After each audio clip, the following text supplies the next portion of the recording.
people out there. It's NAMM Day 1 and I'm screaming. But I have stuff for the throat. That's Drew. Drew. That's me. Say that again because it's really loud here, Drew. That's me.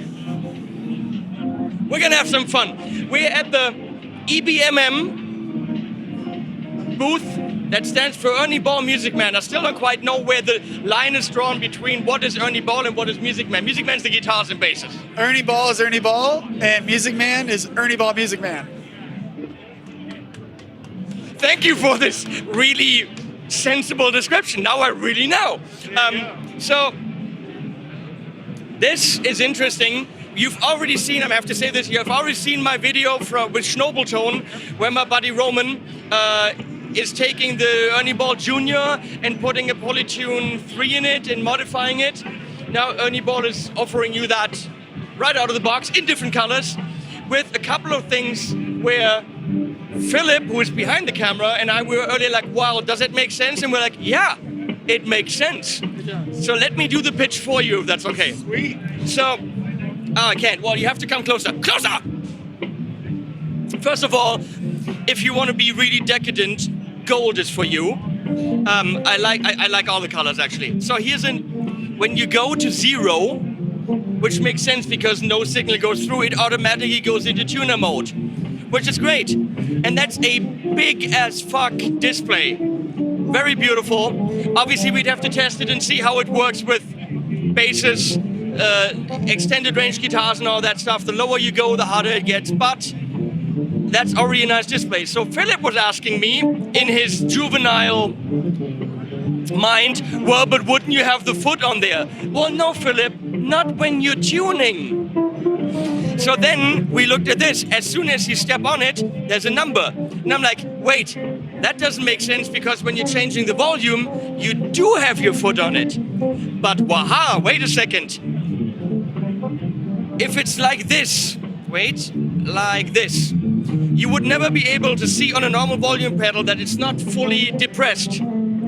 I know there's volume that you can take for that, but if it's not fully depressed, I'm sorry, that was lame. If it's not fully down, you wouldn't be seeing that on a dark stage, and you might be playing half the gig with the volume at 9, meaning giving the amp less gain. Having visual feedback over where it's set when your foot is off it is pretty damn cool. Obviously, when your foot's on it, you're not gonna see it. Duh, Philip. So, it makes sense. Now, if the price point is correct, we're all good. I want a purple one, but that's probably custom order. Can you do purple? We can do purple. They can do purple. Ah! So, we don't know how much these will be, right? Not right now. Drew has no idea. But look out for when they hit the stores because I think it's pretty damn cool. Now, of course, all the stores are gonna get on your case for having to do 4 different colors and 4 different SKUs, but that's their problem, right? I think they'll be excited for whatever color they choose. Okay. So where do we go? Where do we go from here? Let's go check out the Capos. The Capos? The Capos.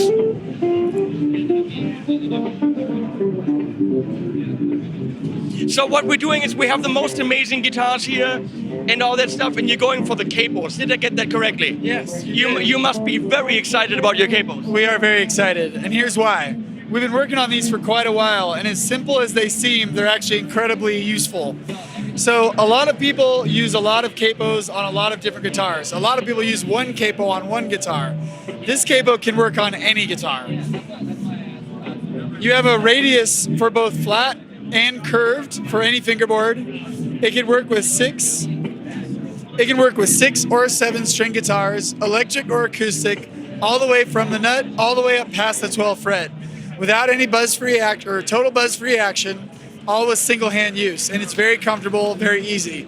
So you have a shorter side here, you have a longer side here for 7 string, for example, and that is curved and that's more flat. They're actually both equal in length. They just seem that way because it's pinched shut. But you actually have a flat side and a curved side, like you mentioned. You also notice that, I'll show you on a brighter color here. You'll also notice that the rubber goes all the way around the inside, so no matter how far you press your capo into the guitar, you're not crushing the finish. This capo also protects your finish. It's not going to mess up with nitrocellulose or other finishes. It's very easy to use. It's very simple one-handed action. Very comfortable too. All the curvature, the aluminum, it's been very highly machined, casted, and assembled so that it's very easy to use and very comfortable. That might be interesting for you people out there. I personally don't use Capos. I'll just try to play guitar well. But I mean, for a singer-songwriter, it makes total sense. Now, you mentioned 7 strings. Have you seen 7-string guitar players on electric using Capos? Absolutely. I knew you had to say that. But I do. After you pitch. Yeah, but I mean, no. So, Ernie Ball, Capos. Where's... I was going to say, where's the difference? But yeah, color, of course. So we have gold, silver, black, and bronze. And again, for the stores, 4 different SKUs. That's their problem. I really like the super flashy cables. I saw Josh Allen, and Josh has a pink cable, and I was very jealous of him. It's actually really fun to have. It's very fun to have all these different styles of cables, because basically you get to choose whatever you want to look like, but you also know you have a quality cable going for your signal. Don't save money on your cable. All right, so check it out. All the Slinky strings you know and love, but now they're in different hybrid packs. We have the Ultra Slinky and the Burly Slinky. So basically it's the same Slinkies, but just different gauges packed together for whatever unique style play you like. Hybrid in the sense, I see. The combinations of strings are different than what we've normally packed together before. Now you'd obviously say, well, why can't you just order single strings and whatnot? It's just more convenient this way, and you get to try it out in one and see if you like it, see if it works for you or not. Very similar to our skinny top, heavy bottom, or our hybrid. It's just another version of that. It would be 10 to 46 usually. These go lower. There's 48. I see a 17 instead of would that be 16? I think so, yeah. So, okay, that makes sense. I have to say, I've never been a Slinky guy since I got my first guitar, because most people play whatever they started with when it comes to strings. It's always been the Dario for me, and lately, and I've loved the NYXLs. I gotta say, they're great strings, but it didn't feel right about the company anymore. They did some things I was like, yeah, no, good strings, but I'd rather change my affiliation when it comes to strings. So I was looking for something that would give me the thing that I loved about the NYXLs, which is the brightness, and for some reason they had a little bit more longevity. And then Chris, my buddy at the German Music Man people, was like, well, that's because they're steel, and you always played nickel. I'm like, have I? He's like, yeah, you have. I don't know. So he's like, well, then just try our M steels. And he sent me cobalt, and he sent me M steel. Where's it? There's 11s. Right here. This is the string of my choice now. These are ultra nice and bright, not peaky bright, but just, I put them on my Steve Morse, which always had nickel on them. I put these on, and it changed the guitar. The guitar became a different instrument. I mean, not subtle, people. Drastically different guitar. Awesome. These are not inexpensive. Don't let anyone fool you. These are 16, 17 bucks a pack. But isn't your guitar worth it? Trust me, the feeling that I got when I put them on the Steve Morse and went shling, I was like, okay, nice. So check them out. The cobalts are also great, but this is the string I play now. And hopefully Chris sees this and knows I'm doing a good job for him, because he has to send me these. With 70 guitars at home, I'm the kind of endorser that is going to make him pay quite a bit, because, 70 guitars want to be restringed. These are really great. Then there's, of course, the Paradigm, which are Slinkies that don't break. Is that correct? Basically, yes. They're much more durable, longer lasting. That's like our coup de grace right now. For me, because I wanted the steel sound, they weren't for me. And also, I only play at home. If a string breaks, what do I care? I just put a new one on. But if you play live, very, very different. So if you play live, you want to check out the Paradigms because they can save your freaking ass. And we move on to whatever Drew wants to show us. Show you some picks. See, I don't get this man. There's the most amazing guitars behind us, and he shows us Capos and picks. He has a plan. That's the reason. Okay. You can't play the guitars without a pick. Well, I guess you can, but not until you play these picks. So we have our Everlast picks, which are tried and true. They're awesome picks. And we have our Prodigy line, but we've extended our Prodigy line. Originally, we just had our standard and our mini Prodigy picks, which is it's a high-density Delrin that's machined with a beveled edge. And we've added 4 new shapes. The shield, the large shield, teardrop, and sharp. And I'll tell you right now, the first time I played them, I realized I actually can use all of these picks as different tools in my toolboxes. You don't need to use a ball peen hammer to try to nail a gigantic nail into a big piece of wood. So you want to find the right tool for the job. That's what these picks do. Not only for precision play, but also for just general play, for long-lasting play, for comfortable play, and they come in variety packs as well, so you can try out which one. That makes a lot of sense. That's a good idea, because if you're saying you actually utilizing all of them, then the variety pack is what you want. Absolutely, and then once you figure out what you need, you figure out what you play, you can buy 1 pack or multiple packs, whatever you need. But they're awesome tools. It's a strange question for picks, but what's the price point on them? I'm not sure. I believe they're $13 a pack of 6. I believe somewhere around there. Okay, so it's not like bargain basement picks, but it's not like I use chicken picks and one of them is $7. Yeah, it's not by far not that expensive, but you have to understand this is not a casted product. This is like a tumbled machined pick, which is really, really precision. I'll be curious to test them out. I mean, it took me a while. First, when I used the chicken picks, I was like, I don't know. And now I got used to them. Now a standard pick is no-go for me. Exactly. I can't even do it anymore. But at $7, it's great, but they also do chip. It's not like they're ultra long-lasting. Sure. They will break the bank. So all of a sudden, you're looking at a monthly budget of like, I don't know, $30 for picks. Most people don't have that. No, that's a lot. But what's your monthly pick budget? Yeah, let me look at my calculator and figure that out.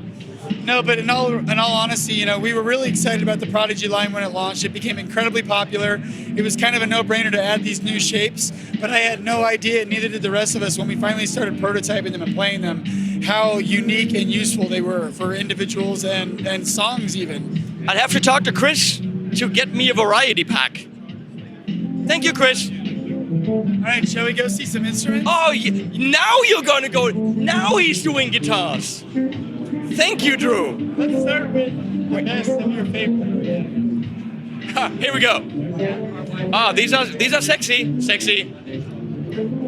So, as always, John Petrucci is always on the forefront of finding the guitar for him, and he's taken the Majesty to a whole nother level. There's another Majesty. Oh yes. 17.83 or something. A4. Okay, what's new on the Majesty this time? So this time we've taken it to a whole new level in the sense that if you notice, these don't have shields on the face of them. They're wait.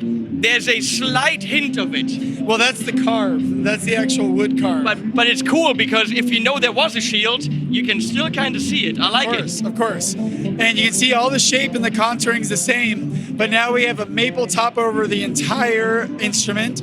It also is a through neck, so the headstock itself is also the figured maple. And if I flip it around, holy crap! You'll see the whole through neck is also the flame maple. This is also constructed with new woods, so you have a through neck of flame maple wrapped with Honduran mahogany, wrapped with alder body with a full maple cap. Still coming in 6 and 7 string. These are also finished all the way around the guitar. You can see there's no satin this year. It's all polished. Ebony fingerboard with white pearl inlays. Brand new pickups. John Petrucci worked with DiMarzio to voice these pickups specifically for the 2019 models. The Dreamcatcher and Rainmaker are their proper names. Wait. Dreamcatcher and Rainmaker? That's right. Petrucci is smoking stuff, but that's okay. He can play. He's allowed to smoke stuff. We're in California, something 420. right? Sweet, absolutely. But all the controls are the same, the floating bridge is the same, all of the contours, all of the access that you used to, the 24 stainless steel frets, it's all there, but now you have this all brand new look. The 7-string, the red one that I had, Majesty Monarchy or Monarchy Majesty, I can never remember. Whatever you choose. I sent that back to Musik Maya, and that hurt a little bit because that guitar was just, it was a beast to play. It was just a lot of fun. But no longer there. There's still quite a bit of Music Man on the wall, but not that one. But it does come at a price tag because it says starting at $4,999. Starting at. Well, this is also a very limited run. We're not doing that many of these this year, and there's reasons for them. I mean, they are an awesome tool, and there's a lot of stuff going on there that we have to take care of through Valve. No, I'm not saying it's too expensive, but I'm saying this is for a select group of people. Absolutely. Okay. You have to have the money for a tour like this. And if you look around, there's also other new Majesty colors that we have in what you've known. We have this cool new teal. Wait. Let me spend some time with this. Sure.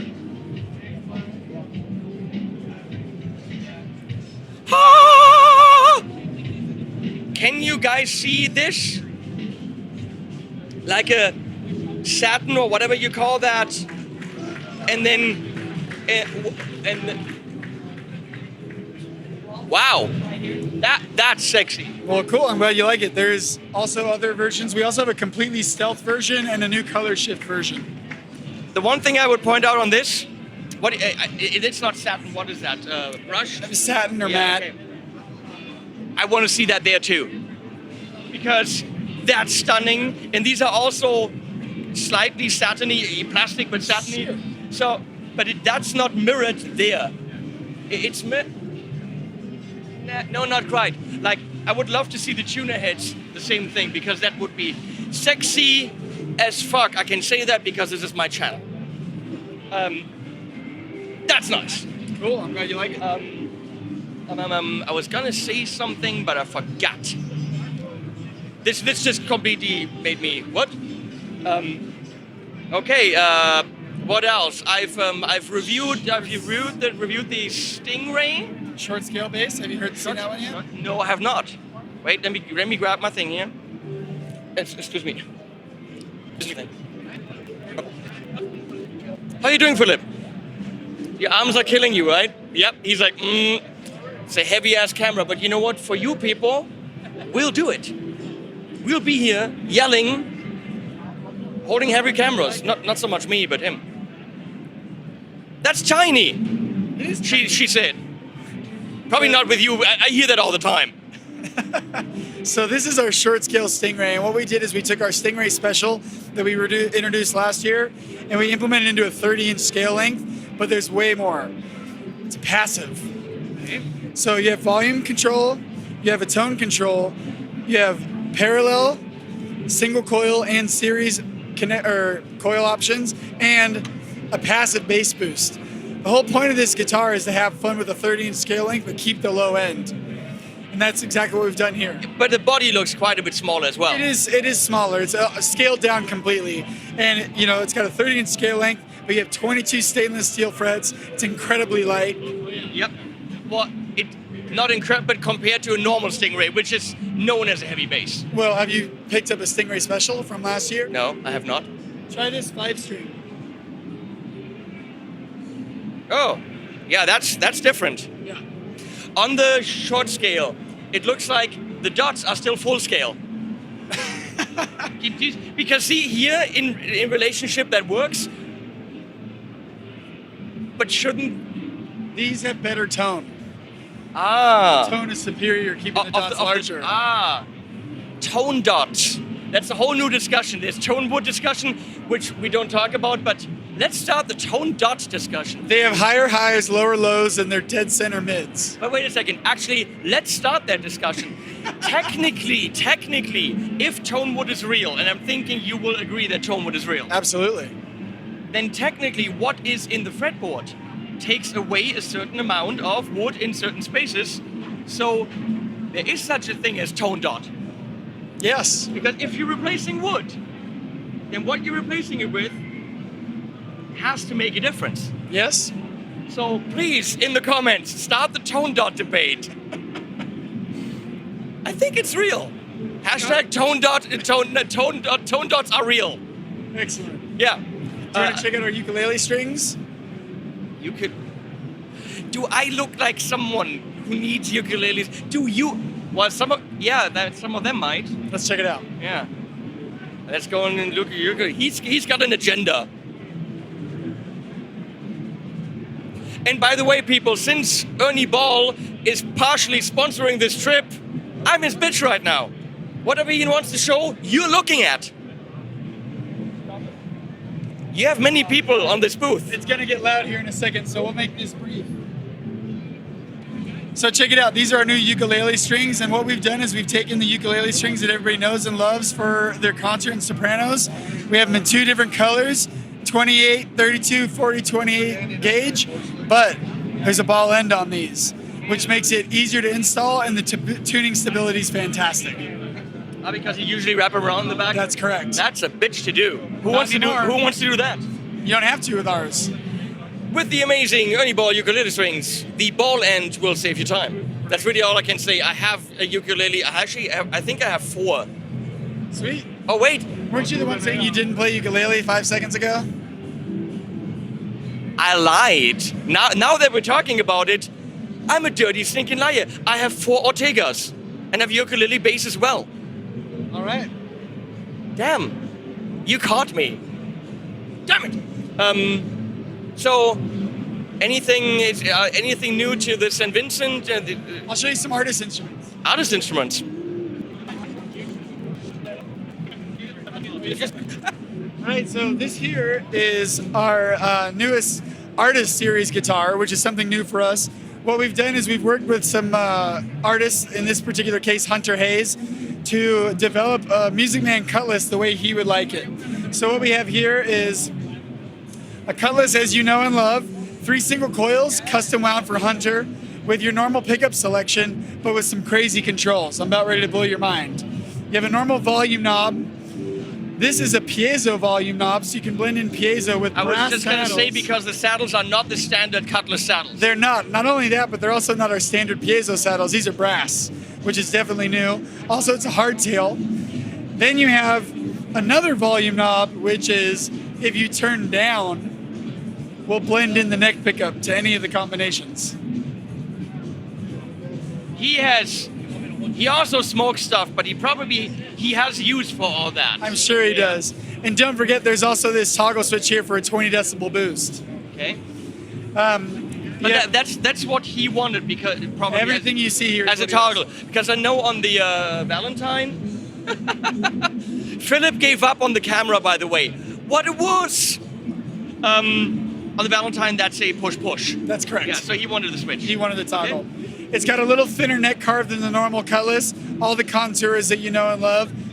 Roasted maple neck with a Tahoe blue finish. Let me ask. I'm gonna be an ass. What if you've never played that guitar? How do they know and love it? I said you know and love it. Ah, damn, he's good. Damn, he's good, because I played the cutlass and I love it. Damn. So here is a StingRay. This is a Dustin Kensrue artist series. And what he did was really cool in the sense that he simplified it and made it more complex all at the same time. Wait, let me look at this. First of all, that single coil sits further back than it should. That's interesting. It's also a single coil. Normally it's an HH. Yeah. By the way, the StingRay is a guitar that in the review that I did, I couldn't place it. It'll do anything. Yes. From the heaviest shit you can possibly throw at it. It is absolutely a undefinable guitar stylistically. That's awesome. I absolutely loved it. So we have a stacked volume and tone. Yep. Which makes sense, because I would rarely touch tone, so why have a whole second knob for it? Sure. And pickup. Normal pickup selector. In a position that for me would be a bit weird, because it's... See, he wanted it out of the way, which is why all the controls are behind here. Oh, okay. You have your normal tremolo, but then you have the secret switch.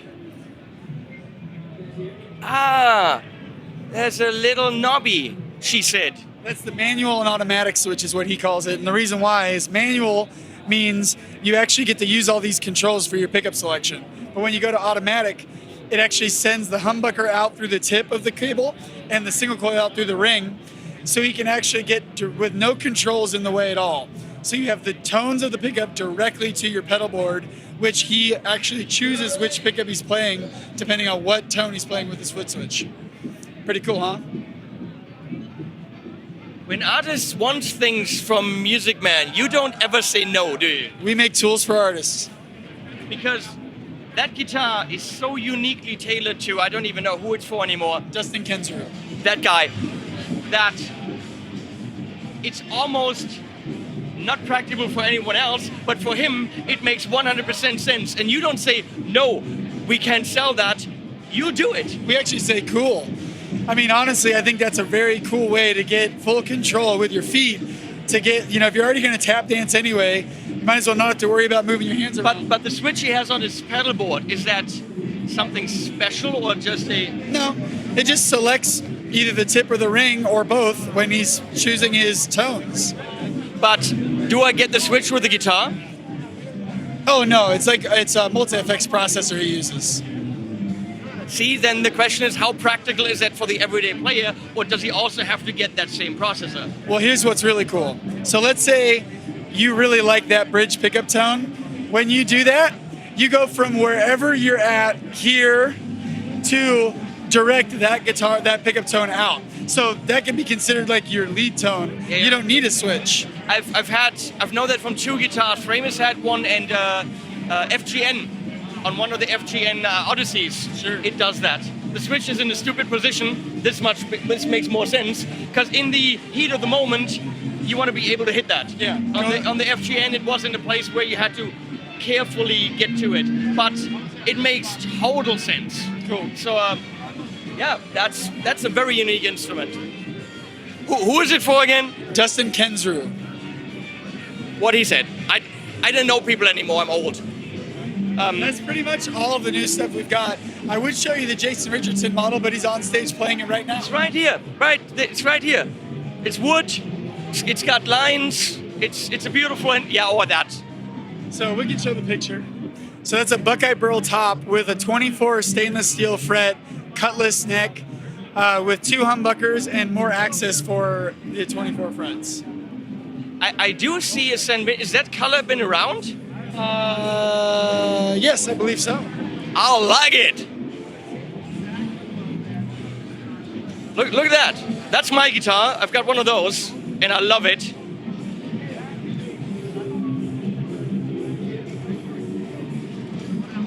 It looked to me at first glance as if it's a satin finish. It's high gloss, it's just a cute. It's kind of a very solid color. Yeah. But imagine it in satin, in that color. That would be sexy as well. Yeah. It's gorgeous. The white doesn't always work with all the finishes. In this case, I think it's brilliant. Right on. Thank you. And it's a great guitar anyway. So we've yelled a lot, and we're gonna yell more, but not together. We're gonna yell independently. Yep. Ernie Ball, Music Man, pretty much. We looked at Capos. I mean, how much more stuff can we show you? So thanks, Drew. Of course. And animals at the end. Thanks, Philip. Bye bye.